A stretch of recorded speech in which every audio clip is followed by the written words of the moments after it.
Thursday, October 9th, 2025. We got some rain overnight the night before last. I did not make it back up here yesterday. We had work until daylight was over, so I didn't get back up here to look at things, but it looks like we got a decent amount of rain. We got some water in the puddle out here. The soil is wet, and the cover crops are continuing to grow green and nice, and it's cooled off quite a bit here. So I guess fall is coming on. Just thought I'd grab a quick clip of it after the rain. Perked up, greened up a little bit. That new fence line sure looks nice. And I'm going to see if I can get something done on the northern line, because there's not a lot of time left here where it's not going to be cold and miserable.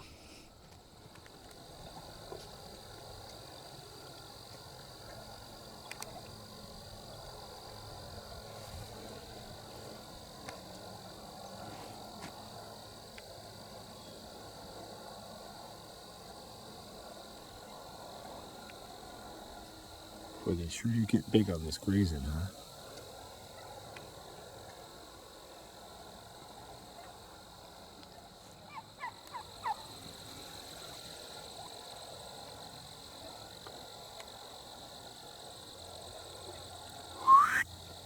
Hey! Hey!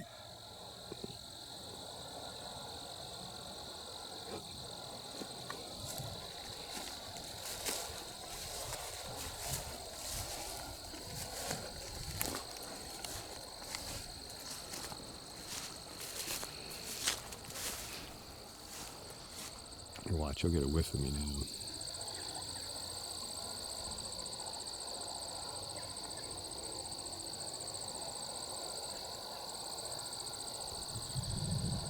Wow, that's a big, beautiful doe. Have a look-see at the honeybee hives here. Despite the cool and very windy weather today, we still have some good returning forager traffic.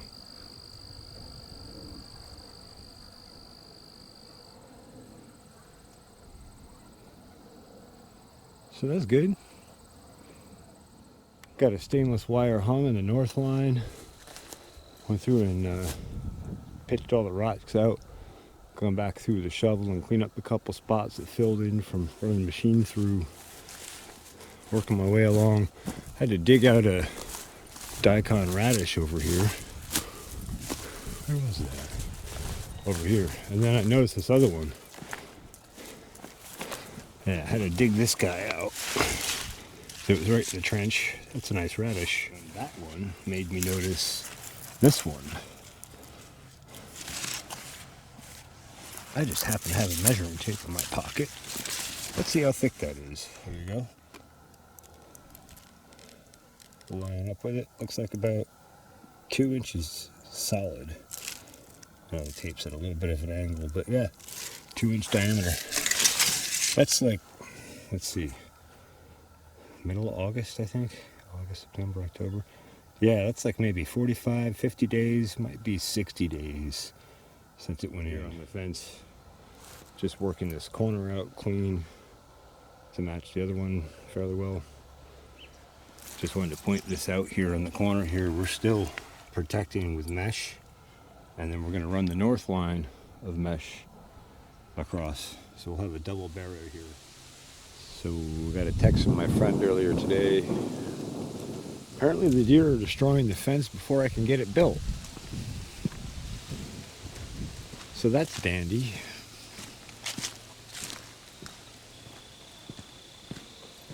I guess he pulled in and saw him try to jump out, and they clipped the top of it and took it down. Yep, actually broke the fencing. Yep, literally broke the fencing. I haven't even had a chance to finish putting it all the way up yet, and they're screwing it up. So that means I'm going to go back to my original fencing plan. Oh, jeez, did they frick this post up too? Yep. Great.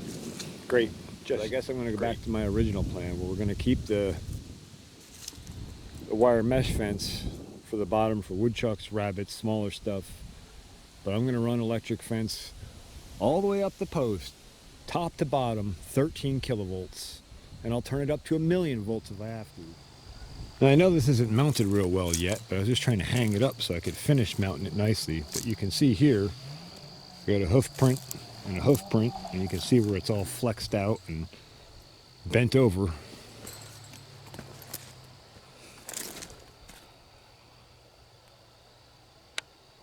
Well, I don't think I'm even going to get time to deal with this. I'll be able to get back here till dark. And then it's supposed to start raining Saturday afternoon. By the time I catch up on all my other stuff, I'm probably not going to get back out here before then. But that's all right. I guess I'll do some design work, and we're going to turn this up about 50 security notches. And I know we had a light frost at my place last night, but looking at the Holy Basil, we got a frost up here too.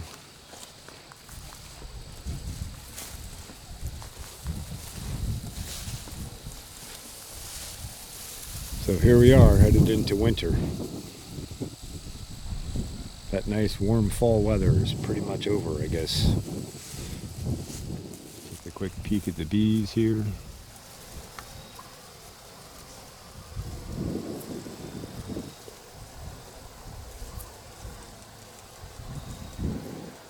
Still see some decent returning forager activity.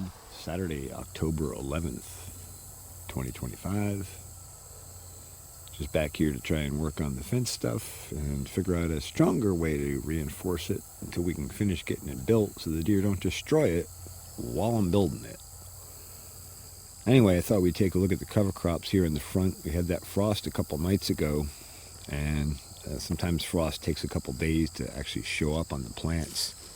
But here's a great example of frost tolerance comparisons between plants. And it also gives an opportunity to see how the winter rye is emerging in the under canopy of the buckwheat here. So you can see all this frost dieback of what was remaining of the buckwheat that was still growing.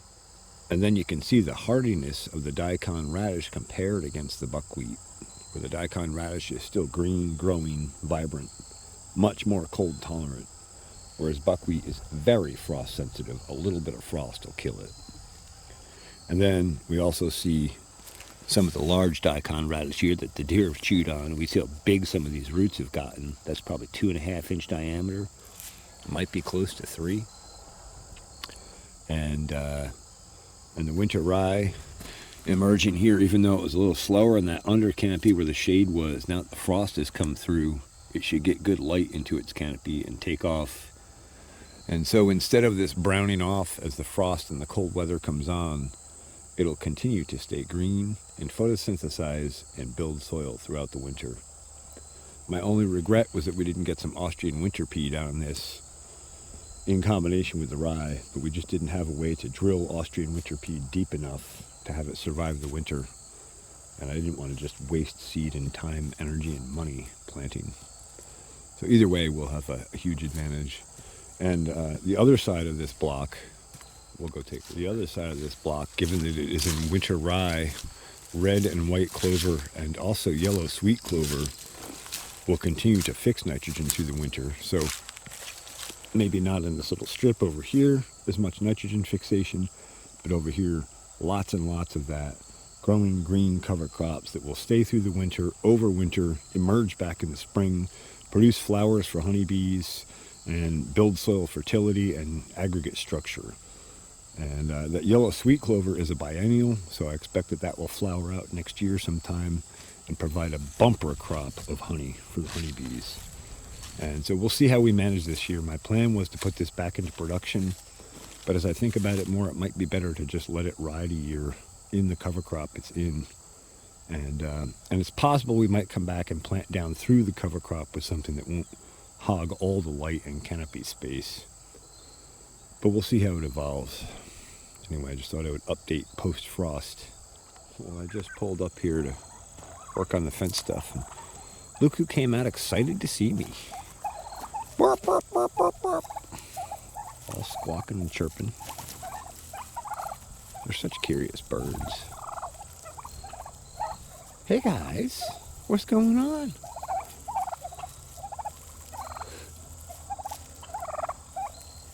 Prehistoric little feathered dinosaurs, you.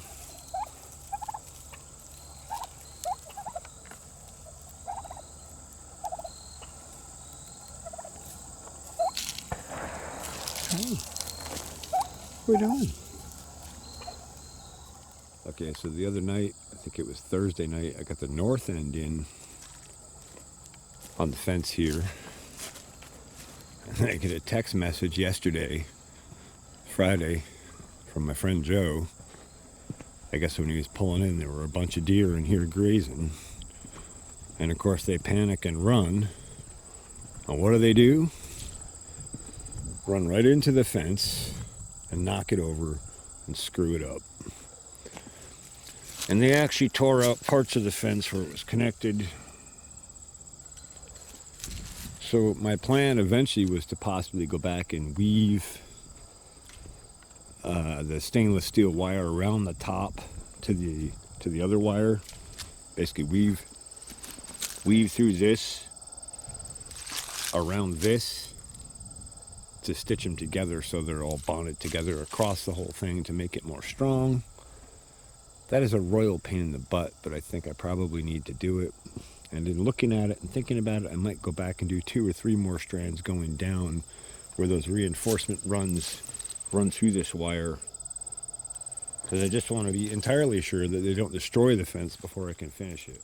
We got some loose fence posts. I don't know if I didn't. I'm pretty sure I poured concrete in all of these, but it's possible I didn't get concrete in that one. So I don't know what I'm going to do with that, but I'm going to straighten that out. And then this one definitely was concreted, but we didn't get as deep as I'd like to. But it actually broke out the concrete that was supporting it. So I don't know if we're going to come back and stabilize that and then just surround the whole brick and concrete.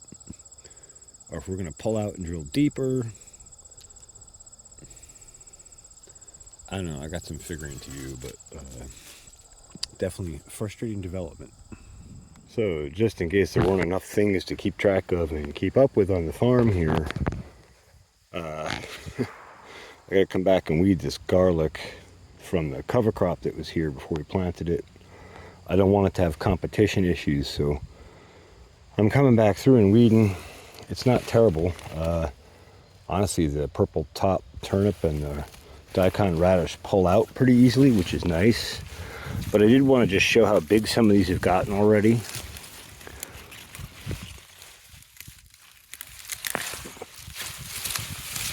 So there's a radish, and there's a turnip. This is what, 60 days in? Just pretty give you a little better close-up of that in my hand. That's probably 4.5, 5-inch diameter. That's a pretty mature turnip already. That happened fast. While I'm at it, I should point out just how fibrous the root structure is on this rye. See how many fine-haired roots just spread out from the base of these?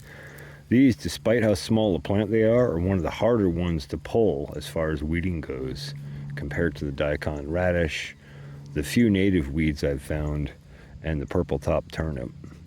So that structure that they're building now, just imagine how big that influence will be when that plant is 3, 4, 5 feet tall in the spring, with a root structure, if it's a truly healthy plant, 4 to 5 times that in mass of what's above ground, underground.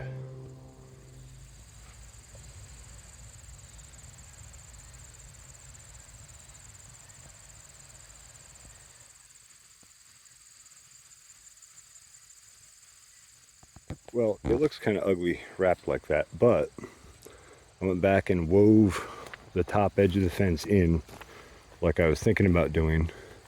It is exactly as much of a pain in the butt as I thought it would be, and it does tend to wrap the fence in a little bit, but it's okay. It wraps it tight It stretches it nice. It gives us a double support cable, and it tenses everything up well. So I think that's a good top rung. And I think I'm going to go back on the third rung down now and do a pass through with the stainless wire, just weaving back and forth across the fence rather than trying to wrap around it. Try and pick up another layer of support coming through here. And then I'll probably come back and mount that to the post as well, so it's got its own independent mount. Try and make this as sturdy as I can, so that at least until we can get it finished, when the deer run into it, they bounce off it instead of destroying it. Sore and blistered, I wove up that second stainless steel strand along that whole east line, and 3 sets so far of the north line. And I went and took a coffee break, and then I came back and I dug out around this post and that post a little bit, and I brought the last 2 bags of concrete back that I had left, and I put a bag in there, 50-pound bag, and an 80-pound bag in here, and they're propped up. They're fairly level and such, so hopefully they'll harden and cure and set before the deer can mess them up again. If not, I might have to come back and add some braces or something. Or go back to town with a jackhammer and go deeper. We'll see. For now, that's all I can get done before Tuesday, October 14th.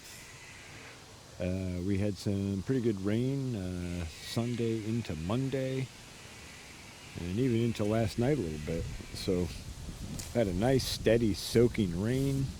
Just thought we'd have a look at the cover crops here. Rye has really taken off nice. I talked about it in several videos back, but I do want to get out here and get one more foliar feed down just to keep the cover crops pumping. And man, wow. Looking at how the clover filled in this block here. Just since the rain, this is all popped up. Nice and uniform and dense, nice large leaves, very green. The rye here is popping up and growing, thickening up. And the clovers in here are also growing very nicely. So it's nice to see our cover crop really responding to the love we've given it and to the rain. And yeah, this will be a fantastic time this week to come back and put down another foliar feed. Well, we have crops that are growing really healthy and well and happy. We give them a foliar feed and turn them up another couple notches, and before the cold weather sets back in. We have some cold nights ahead of us here, but nothing down in the frost range just yet. And I think I saw a low 70s next weekend or something like that. So still have a little bit of warm weather ahead of us. And we can really take advantage of the sunlight and the growth period that we have, especially with a targeted foliar feed. So that's on the plan for this week. And then I'm still working along on the fence project, trying to get that closed up and keep the deer from destroying it while I finish it. And interesting to see how much these daikon radish perked back up in here yet again. Man, I'm really seeing the value of that cover crop this year with these large green leaves photosynthesizing right on throughout the season. And with those roots drilling nice deep channels into the soil.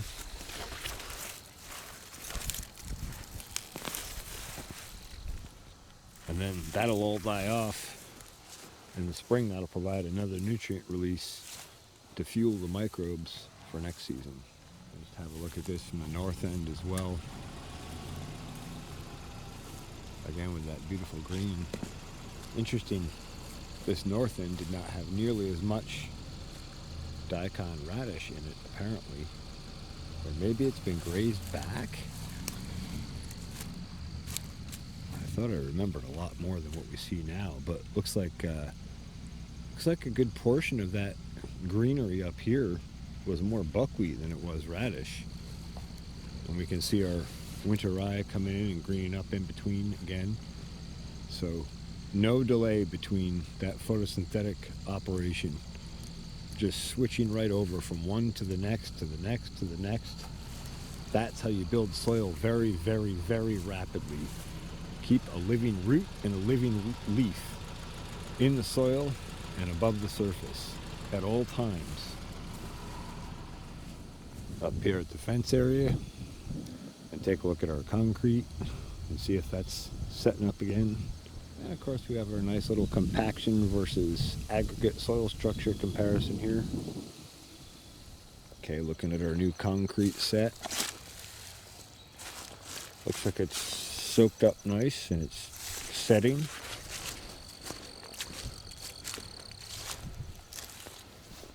Same on this one.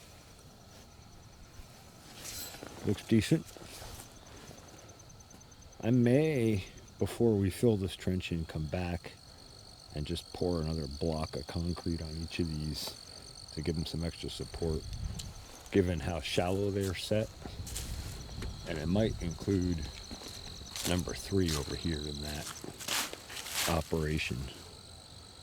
But we'll see. I've got a whole lot of fence to hang and gates to figure out still, and electric fence to install over that, and so on. And I gotta get some garlic in here, so I'm going to examine the garlic block here and see if I can figure out a easier machine-oriented way to prep this for planting, so we can just get it in and get on with it, because there's so much. I guess while we're at the farm, we should talk the birds and the bees a little bit. Turkeys are doing well. Wow, I can see feathers growing in just from a few days ago. Really turning into some beautiful birds. Aren't you guys? You're getting big. And of course, after that rain, we see all that cover crop clover filling in nice and green. Except for where the birds been chewing, because they've been eating most of it. But I do see some of it sprouting back there. And once the birds come out of here, I'm sure this will flourish with all the nutrient and biology going in. Nice to see some of these taller, bigger, green-leafed clover popping off so nice in here. Our cover crops are really establishing nice. I see our yellow sweet clover in here as well. On the honeybees, still have some foragers around.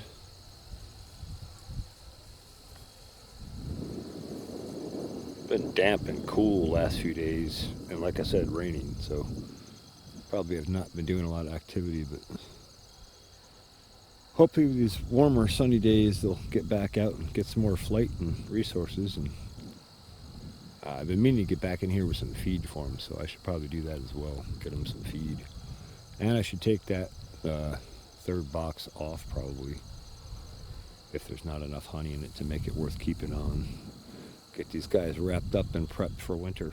So just up here above the beehives and having a look at things. Kind of cool how when frost reveals, you know, your seeding rate at another level. Where we see where the buckwheat is frozen back and died back in here, where I didn't seed anything other than holy basil in here over and above the buckwheat, versus over here where I seeded the clover blend, and you can see like a distinctive seeding track there where it's green and where it's not.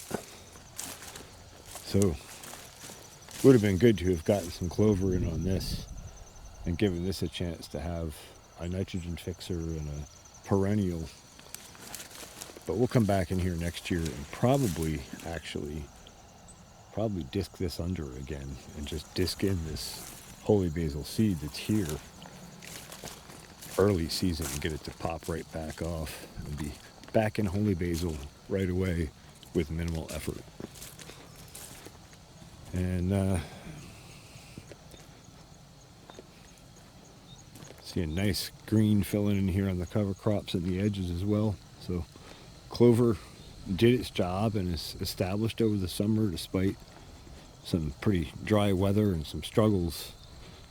It's filling in green now, and it's gonna be and make and hold a nice cover crop. And all of this clover will provide honey, well, provide nectar and pollen for the honeybees and ultimately provide honey for us. So lots of awesome benefits out of that. As we look across this block, and I may try to dig up footage that corresponds to this, though that might be difficult to do. You can see there's a region over in here that is distinctively darker, greener, thicker, better growth. Part of that, I believe, is the moisture in here. But I think the bigger part of that is, if you recall, before last spring, this was all overgrown in very large shrubbery with lots and lots and lots of leaf canopy on it. And all of that leaf canopy was photosynthesizing and building soil organic matter and building soil humic matter and building soil energy and unlocking nutrient cycles within the soil.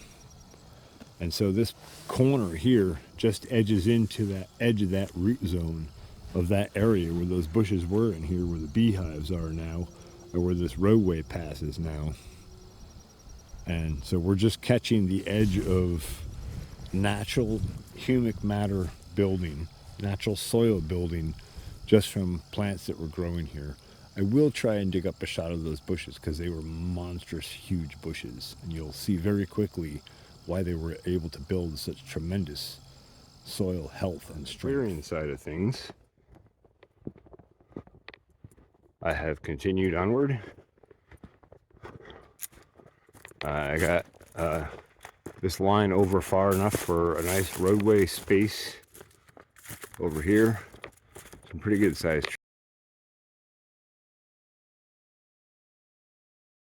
trees there. We might save a couple of those cedar poles for something. This side I think I showed previously, but we'll just walk up. And then the triangle here that divides the lower and upper blocks, I went through the whole thing, clipped it, everything at ground level with a saw. And then once I get the Massey running, I can add it to the burn pile as we burn or something. Manage it. But it's clipped, so we're at least open right up through our main valley and nice soil profile. Because we got to get rolling for 2025.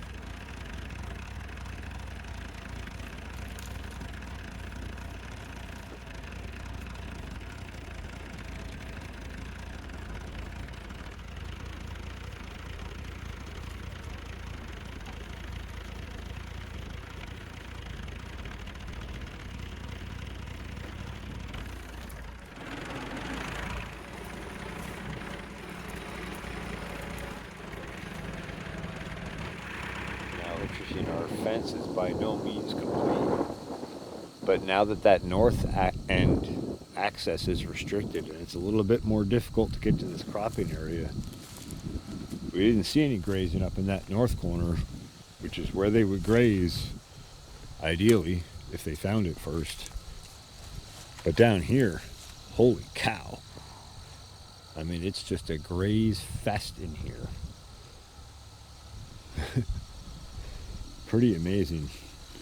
And it looks like they got into the turnips. I guess they like the turnips too. So because this is one of our main roadways now, I opted to drain this off into the fence trench for now. I just opened that up a few minutes ago, so I imagine that'll drain pretty quickly now that it's up against the better draining soil. So that should fix our mud issue.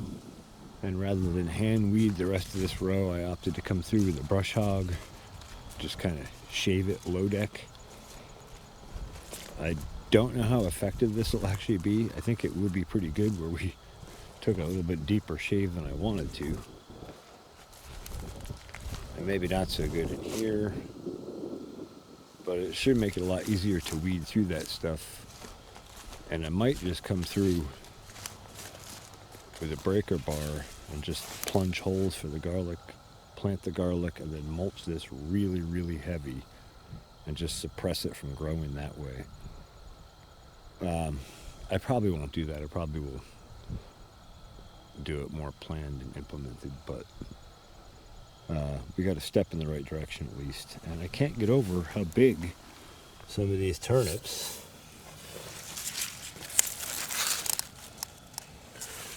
and radishes are.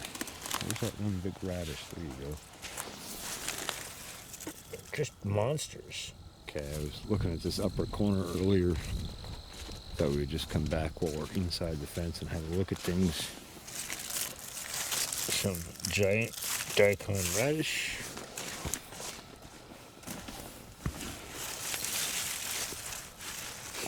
All over the place. Just monsters everywhere in here.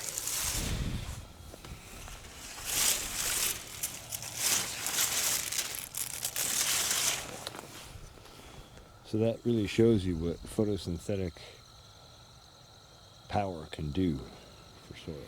So we haven't done a checkup in the lab here lately, so I guess we'll just take a little peek through. Looks like I need to do some watering again tonight. Turn it into daily watering tasks, but that's all right. This rosemary that I transplanted is taking off real nice. I pruned back the, not the thyme, but I pruned back the citronella geranium before I brought it in so that the thyme could get light and it wouldn't take up a huge amount of space. That's sprouting back nicely, and the thyme is growing back nicely. So we're going to try and do some propagation off of that over the winter. The rosemary that was outside is back in and cooking with that pretty much every night still. Love that plant. I brought in, this came back from my mom's. This was over to my mom's because the amaryllis flower was in 4-flower bloom back in the spring. I thought it would be a nice thing to share with her. I think I took it over on Mother's Day or about there. And it's done well over the summer there. There's ginger and turmeric in with it. And I see there's a holy basil in here as well. I just brought that back in a couple days ago or late last week. I'm going to go through and just clip the turmeric back for now just to make some light space in the canopy. I brought the pepper plants that have kind of been hanging out over the summer back in. They're actually doing really well since they had a few shots of the AEA nutrients and they've been watered a little better. I'm going to continue to water them. We'll see what they do. I should put some actual dry amendment ferts down to support flowering fruiting for them. Some calcium phosphorus based stuff would be pretty useful for them, I think. The fig is doing okay. It's kind of stalled a little bit since it came back in here. The same figs that were on it are still on it, so they haven't aborted, so that's good. And there's, well, I guess there might be a few new figs on there. I pruned back the 2 orange trees, transplanted them into a big planter together, and they're doing okay, hanging out. The other rosemary I brought in, I have not pruned back yet. I just let that explode. That went into that giant planter, and that is taken off well. So is the goldnip or catnip from my friend Neil. That stuff is thriving, and as it keeps trying to flower, I'm pinching it back, and I'm using the pinch back to hook up Ellie. Ellie, the sweet little kitty cat. Well, I think I've shown clips of her, but I'll do an official introduction video of her soon. And then the Meyer lemon got a heavy prune back and a transplant to a larger pot, deeper pot, and that is growing back with lots of new leaf growth now, so that's fantastic. Another rosemary down in there, a lily, some Texas tarragon, some sweet potatoes, some more figs, my olive tree, lemon verbena, smelling wonderful. Some holy basil in the corner of the planter here. A whole planter full, a whole cement tub mixer bin full of the ginger. I put most of what I had into this planter, and I've been feeding it with AEA nutrients and guiding that process with Field Arc AI. So far, that's looking pretty good and successful. I might come back and add some more holy basil seed in here and try and grow a holy basil seed crop over the winter in here in combination with the ginger. We'll see if we can manage that, those two together. Ginger and the strawberries that I planted from seed, I don't know, late last year, or it might have been the year before. And then another sweet potato and some more Texas tarragon, and this is the other type of holy basil that I just pruned back extremely heavily so they could come in. So I'm just going to do some watering in here and some trimming, but it's a little better shape this year than last year, and I'm going to try and make some plant progress this winter in the labs. Lab 2 is not online yet. We're just saving power and space for now. Weather has been fairly cooperative. We have had one frost. So that will finish off the turmeric that's outside, and I'll bring those back in either in dormant mode or maybe combine them into something. We'll see. Just thought I'd give a quick update in the lab. So Miss Ellie knows I'm making coffee, and she knows that means I get out the cream. So she's out here trying to coax me into giving her some cream. Aren't you, Miss Ellie Cat? You're such a beautiful kitty. Look at all those pretty colors, huh? And you're so sweet.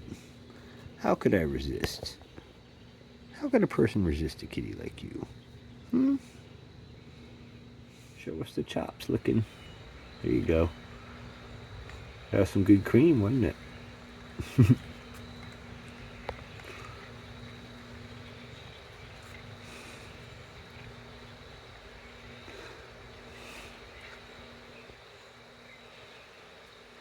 I mean, that's a happy kitty cat right there.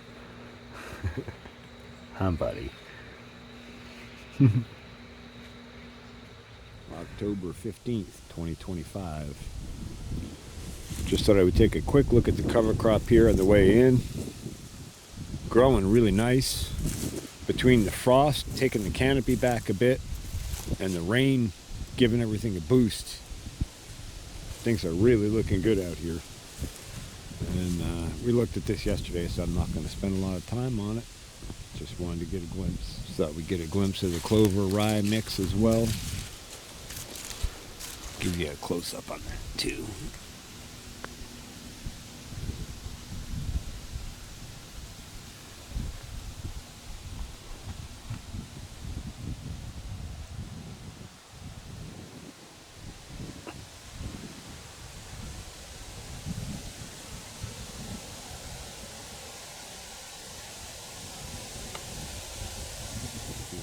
Figuring here and getting ready to run a temporary fence section across here, just to help keep the deer out, so it will hopefully not damage the fence as much, because they won't get trapped in there and then scared out and bounced against the wire before I could finish reinforcing it, carrying concrete, etc. Just thought I'd point out that there's quite a few hoof marks here from some pretty large deer. And they have continued grazing on and on. We're going to push them out. Well, the deer are going to be pissed tonight. Just put up the north or the south section of fence just temporarily as the fence line, so I can finish building the fence, protect the area. I'm sure the deer will still jump this. Some will probably get trapped in it. I'm hoping that having a perimeter all the way around will keep them out so that they don't get caught in there and get scared out. But, you know, it might work against me. We'll see. Haven't figured out a gate system here yet, so that's in the works, though. I'm working my way through it. Left a little gap here so I can get in and out with a flap that I can put down to cover it up, just so we can still access the inside ourselves. So not bad for a short late afternoon's work.